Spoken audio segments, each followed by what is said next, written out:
여러분 안녕하세요. 7월 7일 여의도 펀드메이티비 금일시장 전반 및 투자 전략 시작하도록 하겠습니다. 네, 오늘은 7자가 두 개 낀 아주 기분 좋은 그런 숫자에 되는 77. 네. 하지만 우리는 이제 인디안 기후제가 필요한 그러한 시기인 것 같습니다. 어제 아침에 제가 이제 흥분해서 어제는 장이 오를 것이다. 괜찮다. 이제 바닥을 좀 탈출하는 모습이 나타난다. 기술적 반등 정도는 충분히 가능한 하루가 될 것이다. 이렇게 이제 설레발을 쳤는데 결국은 이제 꽝이었죠. 장 초반에 이제 상이 상승하면서 우리 예상대로 가는구나 했는데 장 10시 넘어서부터 집중적으로 두들기 맞기 시작하면서 외국인 매도세가 집중적으로 나오고 거기에 국내 기관 투자가라든지 이런 것들이 합쳐지면서 장이 또 하락하는 막판에 이제 또 크게 밀리는 그러한 장의 모습이 나타났습니다. 코스닥이 잘 버텨주다가 장막판에 무너진 모습도 장이 얼마나 수급이라든지 이런 재료라든지 모든 측면에서 아주 얇고 깨지기 쉬운 그러한 전형적인 약세장의 모습을 나타내고 있는지를 우리가 충분히 느낄 수 있는 그런 하루였죠. 인디안 기후제가 필요하다. 그렇죠? 인디안 기후제. 근데 여기서 중요한 것은 인디안이 기후제를 시작하는 그 시점을 잘 선택한다는 거죠. 즉 종목을 잘 사서 그 다음에 장이 오를 때까지 기후제를 계속 지내는 그들의 전략적인 리더들의 모습, 이러한 그 피킹 능력, 네, 나를 잘 선택하는 그 능력, 이런 것들이 중요한 그들의 지혜와 그리고 그 안에 숨어 있는 성별을 찬 후에 깔고 앉아서 버티는 존버의 능력, 이런 것들이 섞여 있는 굉장히 중요한 전략 중에 하나인 것 같습니다. 자, 오늘 인디안 기후제 첫날입니다. 한번 잘 지내보도록 합시다. 구독, 좋아요 많이 눌러주십시오. 금일 미국 주가 추이를 보면 장 초반에 살짝 시작하다가 이제 우리가 주로 많이 보는 시간대에서 이제 크게 하락을 하면서 다들 눈을 감죠. 살벌하구나. 내일 아침 눈을 떴을 때 반등을 해주겠지 하는 기대감으로 차서 한 4시에 일어나면 항상 올라와 있죠. 어제도 그렇게 하다가 막판에 이제 또 크게 무너지는 그러한 모습. 막판에 이익 실현 물량이 나오면서 크게 무너졌죠.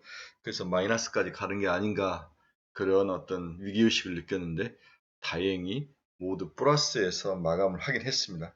하지만 매우 시장이 변동성이 심하고 하루 안에도 변동성이 매우 심하고 장이 매우 얇은 그러한 유리층으로 되어 있다는 사실을 알면서 좀 절망하죠.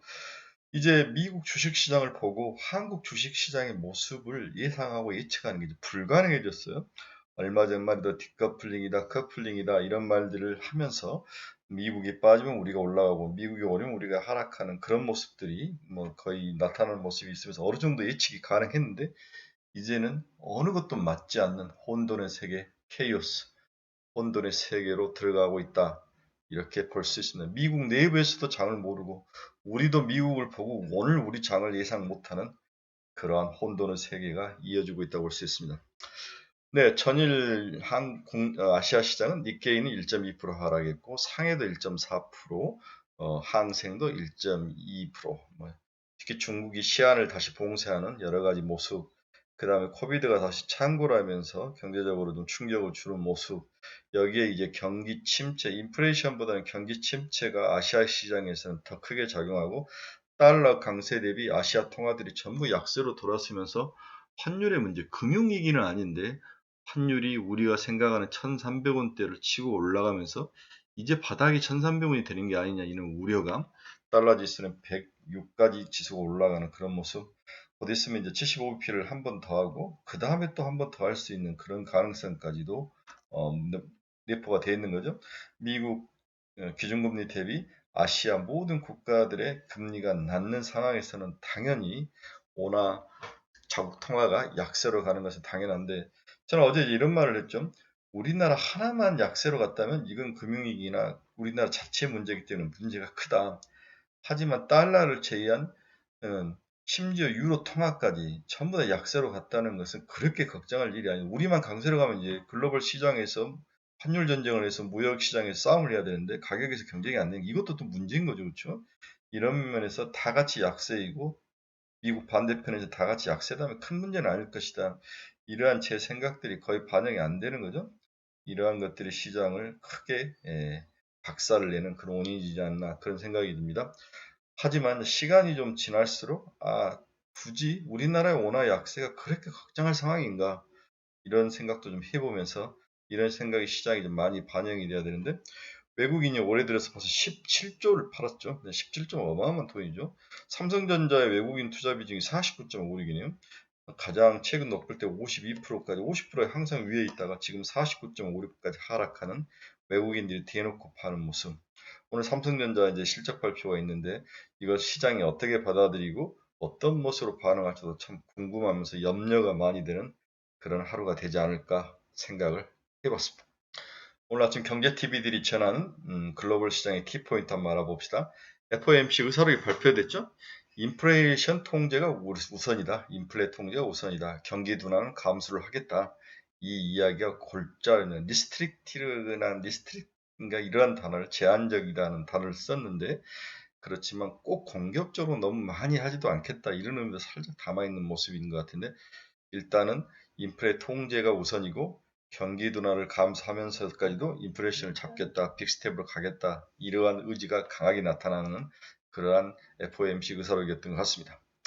미국의 6월 ISM 비제조업 지수가 비제조업 PMI 지수가 55.3을 기록했죠. 네, 2년 만에 최저를 나타냈는데 이 중에 중요한 게 고용 지수가 50.2에서 47.4로 하락을 했다는 거죠. 네. 이 안에 있는 서브 지수 중에서 고용 지수 하락이 크게 눈에 들어온 그런 하루였습니다. 미국의 마지막 경제 버팀돌인 고용마저도 이제 흔들리고 희석이 되고 있다는 것은 좀 우리가 생각을 해봐야 돼. 경각심을 가지고 미국 시장과 글로벌 시장을 봐야 되는 게 아닌가 그런 생각이 듭니다. 미국 5월 채용 공고가 1,130만 건으로 전월 대비 감소했죠. 네, 시장은 1,100만 건 정도로 봤는데 그나마 좀 높게는 나왔는데 일단 전월 대비 고용 건수가 감소를 했다. 앞에서도 신규 고용이 줄고 뒤에서도 현실적인 스팟 고용이 주는 그러한 모습. 미국의 경제를 버티고 있는 마지막 그 한 다리가 무너지고 있다. 이렇게 볼 수 있을 것 같습니다.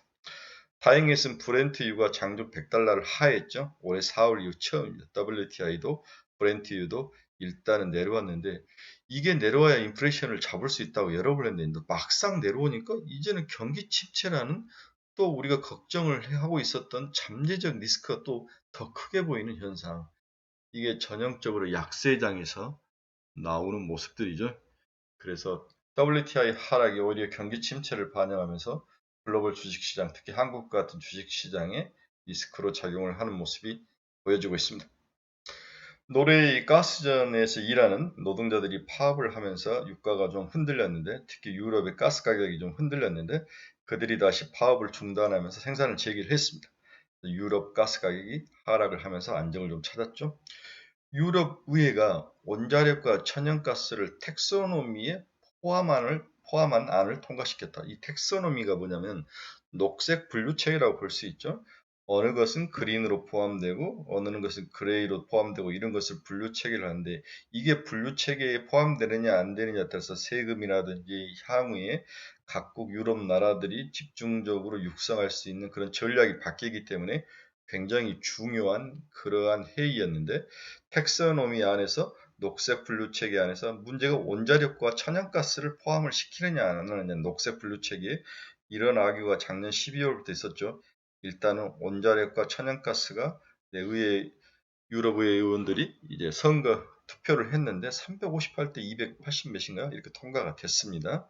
네, 독일과 덴마크는 강력히 반대를 했고 노르웨이와 일부 국가들 동유럽 국가들이 찬성을 하면서 원자력과 천연가스가 텍소노미에 포함이 되면서 한숨 쉼을 돌릴 수 있을 것 같은데 나중에 이제 시간이 좀 지나면 또 뺄 것 같긴 하지만 일단은 원자력과 천연가스가 텍소노미에 포함되면서 녹색 분류 체계에 포함이 됐다 이렇게 볼 수 있습니다. 영국이 또 정치적 문제로 난리가 아닌데 영국 내각에서 이틀 새 장관이 38명이나 줄사퇴를 했죠. 존슨 현 영국 총리가 사임을 해야 된다 이렇게 압력을 주고 있는데 영국 존슨 총리는 사임을 하지 않겠다 버티는 거죠. 내용을 보니까 두 가지죠. 여기에 성추행이 있었다는 거죠. 무슨 장관이 원내 부총리가 이 사람이 두 명의 남성을 성추행을 했는데 존슨 총리의 아주 오른팔이었던 것 같아요. 존슨 총리가 이들을 싸고 감싸 안으면서 여러 가지 거짓말을 좀 하면서 이 보수당 내부에서도 존슨 총리의 사퇴를 강하게 요구하는 존슨 총리는 사임하지 않겠다 이렇게 버티는 그런 상황인 것 같습니다. 제가 봐서는 오래 못 갈 것 같은 생각이 드네요. 영국이 마이크로소프트와 액티비전 인수에 대해서 아마존 반독점 조사를 개시하고 있다. 그렇죠? 마이크로소프트와 액티비전의 인수합병이 있었었는데 여기에 대해서 반독점 조사를 개시하겠다. 유럽에서 일어난 일이죠. 네. 오늘 마이크로소프트는 주가가 올랐고 액티비전도 빠지진 않았는데 향후에 어떤 모습이 나타날지 한번 봐야 될 것 같습니다. 넷 WTI는 1.65% 하락해서 99달러를 나타냈네요. 드디어 100달러가 깨졌습니다. 어제 이제 시장에서 또 크게 우리들에게 이제 관심을 가졌던 게 금리 역전 현상이 나타났죠. 2년과 10년이 2.97과 2.93에서 마이너스 4bp 장단기 금리가 역전 현상이 나타났죠. 네. 단기금 2년짜리는 패드의 움직임을 나타내는 단기금리 시장을 나타내고 있고 10년짜리는 경기의 모습을 나타내는데 이게 하락을 했다는 것은 경기가 침체를 반영하는 거죠. 그런데 FOMC의 기준금리와 또한 미국의 단기금리 신약을 나타내는 2년짜리보다 더 하락을 했다는 것은 경기 침체가 시장에 크게 나타나고 있어서 이 금리 역전이 시장에 또 어떤 모습으로 나타날지 이게 일시적인 역전일지 아니면 지속적인 역전일지에 따라서 반응 강도와 영향이 각각 다르는데 일단은 금리 하락은 IT라든지 성장주에 대해서는 긍정적으로 작용하고 있는 건 사실인 것 같습니다. 하지만 이게 과해지고 그 역전 폭이 커진다면 또 다른 문제로 다가올 것 같아서 계속 관심을 가지고 지켜보셔야 될 것 같습니다. 미국 애플 주가는 0.96% 상승해서 142달러에 끝났고요. 테슬라는 0.57% 하락하며 695달러. 근데 어제 리비안이 10.42%나 크게 하락했죠. 29.6. 리비안을 보니까 2분기에 4,000대 넘게 차량을 인도했다는 거죠. 올해 목표를 25,000대로 낮췄는데 2분기가 4,000대 넘게 예상보다도 많은 차량을 생산해서 판매를 한 것 같은데 이 리비안에 이제 배터리를 대는 삼성 SDI죠. 삼성 SDI는 에코프로 BM과 연결이 되어 있는데 오늘 시장에서 어떻게 반응할지 한번 지켜봐야 될 것 같습니다. 마이크로소프트는 1.61% 상승하며 267달러에 마감을 했고요. 엔비디아도 1.11% 상승해서 151달러에 마감을 했습니다. TSMC는 지속적으로 좀 하락을 하고 있네요. 0.72% 하락해서 75.56달러. 비메모리 시장에 뭔가 확실히 문제가 있는 것 같아요. 오더 컷이라든지 이런 것들이 시장에 많이 영향을 미치고 또한 몇몇 주요 고객사들이 물량을 뺏기고 있다 이런 이야기도 좀 나오고 있는데 삼성전자로 좀 일부 오고 있다는 이야기도 좀 들리는데 TSMC가 대만이 우리나라처럼 큰 충격 속으로 주식시장에 들어가 있는 것 같습니다. 마이크론 테크놀로지는 1.13% 상승을 했죠. 오늘 우리 삼성전자가 1차 실적 발표를 하는데 14.2조, 14.3조 뭐 이런 이야기가 들리는데 14조가 깨지지는 않을 것 같아요. 그래서 저는 14.2조에서 3조 정도에 걸칠 것 같은데 이 정도면 예상에 부합을 하기 때문에 올라갈지 내려갈지 옆으로 길지는 모르겠는데 일단은 좀 주의를 하시고 삼성전자를 봐야 되지 않나 그런 생각이 듭니다. 네, 메타 플랫폼스는 0.94% 상승해서 마감을 했고요. 노블록스는 어제 뭐 10몇 프로, 14% 이상 상승하다가 오늘은 이제 그 상승분을 좀 토해내는 5.1% 하락을 하면서 시장이 마감이 됐습니다. 비트코인 한번 봅시다. 2314달러를 지금 지나가고 있는데요. 전일 대비 0.74% 하락 마감을 했습니다. 네, 비트코인이 2만 달러가 깨지지 않고 잘 버티고 있는 모습은 있는데 무용하다, 유해하다, 무해하다가 유해하다, 무익하다라고 하죠. 비트코인은 뭐 저는 딱 단호합니다. 자본시장에는 무익하다. 이건 우리 젊은이들의 열정과 노동을 갉아먹는 백해 무익한 자산이다. 저는 이렇게 여전히 강하게 이야기를 제 생각이 바뀌었습니다. 자, 금일 시장 전망 및 투자 전략을 한번 봅시다. 이걸 하기 전에 오늘 이렇게 제가 경제 기사를 쭉 보다가 레이 달리오 세계적으로 헤지펀드를 운영하는 브리지 워터 어소시에이츠라는 세계적인 헤지펀드를 운영하는 레이 달리오가 상반기에 펀드 실적이 32%가 났어요. 플러스 32%? 이 말은 전형적으로 숏에 베팅을 했다는 거죠. 네, 숏. 숏이라는 것은 뭡니까? 매도에 베팅을 했다는 거 아닙니까? 매도라든지 아니면 상승했던 에너지라는 유틸리티에 베팅을 하거나 숏에 베팅했다. 즉, 이 말은 미국의 그 헤지펀드들이 얼마나 숏을 많이 쳤는가, 매도를 쳤는가, 이것을 반증해주는 그러한 결과죠. 이렇게 숏을 쳐서 수급을 박살을 내서 많이 먹었다는 것은 우리나라 시장에도 글로벌적으로 롱숏 플레이 하는 플레이어들이 미국 헤지펀들이 많은데 아시아 시장에서도 한국, 대만을 숏을 치고 중국을 롱을 잡으면서 먹었다는 이야기죠. 이들의 아주 단편적인 그러한 모습을 우리가 반증을 해볼 수 있을 것 같습니다. 자, 경기 침체라는 것은 유가 하락과 장단기 금리차 역전, 달러 강세, 함수로 봐야 된다. 그렇죠? 세 가지 함수가 나오죠. 유가 하락, 장단기 금리차가 역전되고 달러 강세. 이게 경기 침체를 불러오는 세 가지 요인이다. 이 세 가지가 전부 다 지금 경기 침체를 몰고 가는 함수에서의 펑션의 기능으로 작용하고 있다는 점. 전일 국제유가가 큰 폭으로 하락세를 보이면서 WTI는 지난 5월 이후 처음으로 배럴당 100달러를 하회했다는 거죠. 하루아침에 큰 폭의 하락세를 보인 부분에 대해서는 논란이 큰 상황이지만 하락 이유가 경기 침체, 즉 공급 증가가 아니라 수요 감소기라는 측면에 있어서 경기 침체 요인으로 봐야 한다. 이 이야기를 하고 있습니다. 시장은 경기 침체에 대해서 더 무겁게 받아들이고 민감하게 받아들이는 반증이기도 한 만큼 전일 국제유가 하락이 그리 긍정적으로 보이지 않는 것은 경기 침체의 원인으로 나타나는 부분이 있기 때문이다. 이렇게 이해를 하셔야 될 것 같습니다. 또한 그동안 유가 상승의 근본적 원인은 수요 유축 요인보다는 공급 축 요인의 기여가 더 크다는 점을 고려할 때 수요 이외에 공급에서 달라진 여건이 여전히 요원한 상태인 만큼 향후 유가 변동은 더 확대될 여지가 있어 보이고 안심할 단계는 아니다. 이 말은 경기 침체에서 우리가 고민을 해야 될 거고 이 모습이 또 유가가 가장 대표적인 얼굴, 인플레이션 상승에서도 유가가 가장 대표적인 얼굴, 경기 침체에서도 유가 하락이 가장 대표적인 얼굴, 유가의 양면성을 보고 있는데 더욱 관심을 가지고 가격 움직임을 지켜봐야 할 것 같습니다.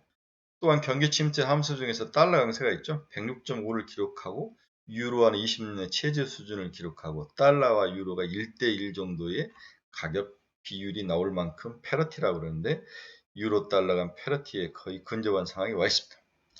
또한 2년과 10년 앞에서 이야기했죠. 마이너스 4bp로 10년물이 2년물보다 금리가 낮은 현상. 경기 침체를 반영하는 대표적인 모습이다. 이렇게 볼 수 있습니다. 금요일 아침 시장, 미국 시장은 장 막판 이익 차익 매물이 나오면서 질이 좀 낮아졌죠. 오늘 한국 시장이 어떤 모습으로 나타날지 모르지만 어떻게 시장을 전망하기 참 어려운 상황인 것 같아요. 하지만 그렇게까지 나쁠 것 같지는 않다. 이런 단순한 가정을 한번 해봅니다. 자, 오늘은 뭐 또 마지막으로 간단한 식을 한번 봅시다. 우리가 퍼라는 것은 주가를 EPS로 나누는 식도 있죠. 퍼는 여러분이 알다시피 주가를 EPS로 나누는 이 식도 있죠. 네. 근데 또 다른 식이 뭐가 있냐면 퍼는 배당은 1-G를 1 플러스 G를 R-G로 나누다. 이 R은 금리이고 G는 성장률이죠.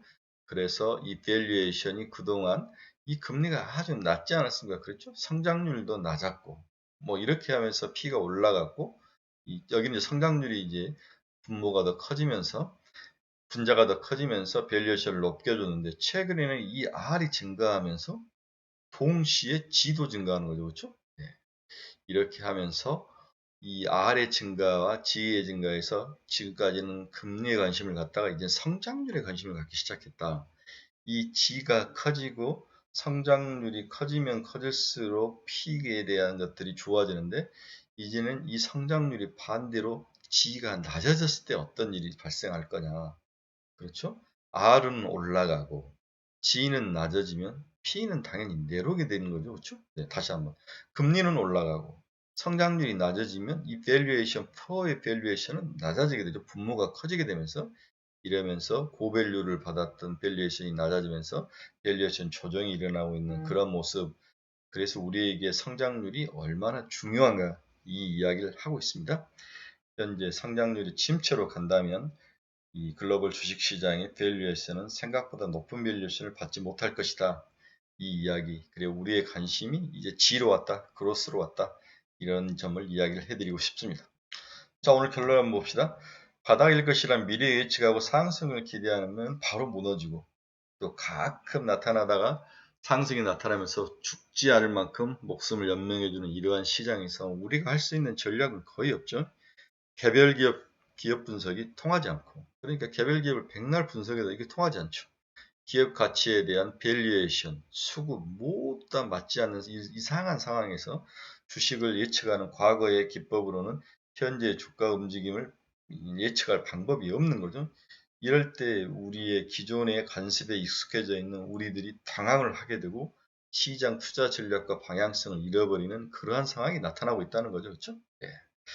오늘 일단 미국 증시의 반등이 일어났으니 하늘에 기도하면서 견뎌보는 천수다. 그리고 인디안 기후제를 지내는 하루를 추천할 수밖에 없습니다. 인디안 기후제의 성공 비결은 단순합니다. 비올 시기를 잘 골라. 그래서 비올 시기라는 것은 주가가 바닥인 상황을 잘 골라서 기후제를 지내기 시작하며 비가 내릴 때까지 절대로 기후제를 멈추지 않는다. 그래서 저가 상황에서 주식을 잘 산 후에 이 시기 모멘텀을 잘 선택한 후에 한번 탄 이후에는 지속적으로 엉덩이 깔고 앉아야 된다는 거죠. 예. 이렇게 미국의 호피 부족, 인디안 부족인데 이들은 반드시 비가 내린다는 믿음과 확신을 갖고 비가 내릴 때까지 불안해하지 않고 축제를 벌이듯 발을 구르며 춤을 추며 기우제를 지낸다. 그러면 어느 한순간에 또 비가 내린다는 거죠. 왜냐하면 비올 시기가 거의 다가왔음을 알고 기우제를 지내기 때문인 거죠. 그렇죠? 포기하지 않는 거죠.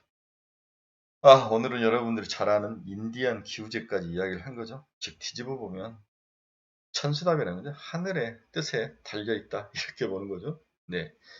이런 세계의 디지털, 최첨단 디지털 시대에 결국 여러분 이야기는 우리 선택은 아날로그로 가는 참담한 모습이 있습니다. 네, 여러분 오늘 힘든 시기가 될 것 같아요. 하지만 용기 잊지 말고 잘 버티기 바랍니다. 어제 이제 제가 올린 글 중에 종목 중에 DB 하이텍하고 LS 세미콘인데 그때 어느 분이 이제 답글 하나 다하셨더라고요. 어떻게 답글을 달았냐면 당신의 이제 시장 전망은 좋은데 종목을 맞추지 못하는데 왜 종목을 올리느냐? 종목 올리지 말라. 이런 글을 올려놓으시더라고요. 그래서 제가 이제 두 가지 면을 이제 생각을 해봤죠.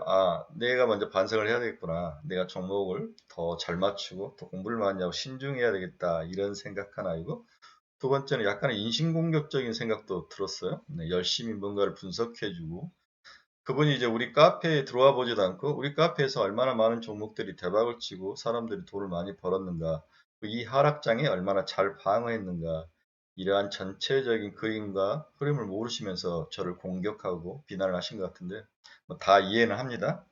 하지만 좀 더 신중하게 글을 쓰실 때, 댓글을 하실 때 매일 아침마다 여러분들에게 하나라도 도움을 주기 위해서 30년의 펀드 매니저 경력을 가지고 여러분들에게 나름대로 물려있는 종목도 분석해주고 향후에 또 시장에서 핫한 종목도 분석해주고 사라고 추천해주는 거 아니죠. 반드시 어떤 사람이 논리를 말하면 그 논리를 보는 거죠. 결론은 본인 스스로가 선택하는데 그래서 두 가지 생각이 교차한 그런 하루였습니다.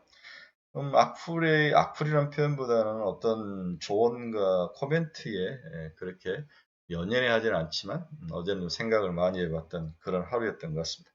자, 주말이 곧 다가옵니다. 네, 여러분 지치지 맙시다. 지치면 죽습니다. 끝끝내 시장에 지속적으로 붙어 있고 늘락지처럼 붙어 있어야 되는 낙엽처럼 그렇게 해야 다시 시장이 반등했을 때 전리품을 얻을 수 있습니다. 자, 서로 힘내고 화이팅 합시다. 멋진 하루 세븐세븐. 네, 7월 7일 너무 좋은 날입니다. 아주 불기둥으로 반등하는 그런 멋진 하루가 되기를 간절히 기도합니다. 여러분 감사합니다.